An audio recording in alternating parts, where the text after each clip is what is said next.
এবছর ভারতরত্ন সংঘ ক্লাবের দুর্গাপূজা আদৌ কি হবে তা নিয়ে দেখা দিয়েছে ধোঁয়াশা।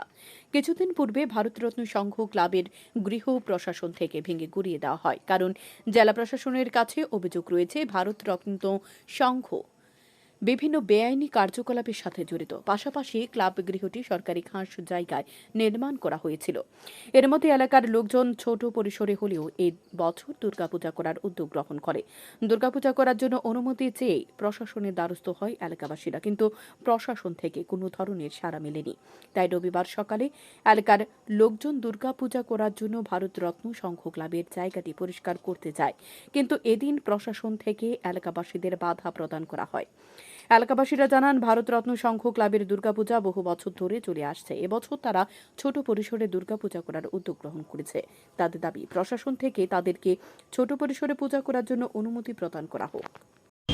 আমাদের আমরা এই এলাকাতে এত বছরের পুরানো একটা ব্যবসা, পুরানো একটা পূজা, হ্যাঁ ক্লাবের এত বড় পূজা, মানে আমরা এলাকার মধ্যে সবচেয়ে এর উপরে কোনো কিছু নেই।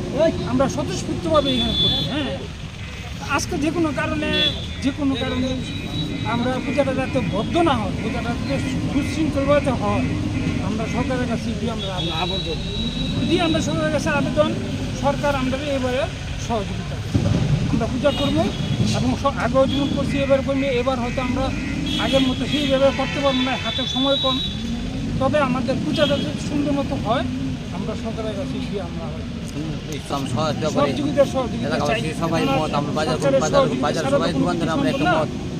আর আমি বাজারে ব্যবসায়ী হিসেবে এলাকার লোক হিসাবে আমি সরকারের কাছে যাব।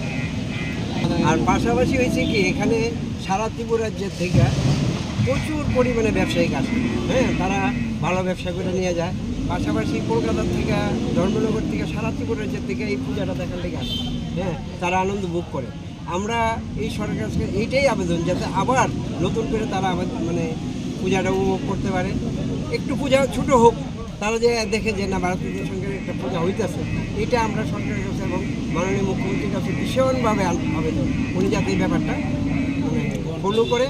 আর আমরা চেষ্টা করুন, আমরা যারা সিনিয়র আছি এখানে, আমরা ছেলেরা যারা আছে সবাই মিলে যাতে সহযোগিতা করে একবার মুখ্যমন্ত্রী মানিক স্যারের কাছে আমরা একটা আলোচনা রাখতে চাই, চেষ্টা করুন রাখার লিগে, যাতে আমরা আবার ওই রকম জায়গাতে ফিরাইতে পারি। এটা আপনাদের মাধ্যমে জানাইতেছি এবং আমরা চেষ্টা করব যাতে আমরা ওনার নিকট একবার প্রার্থনা করতে পারি।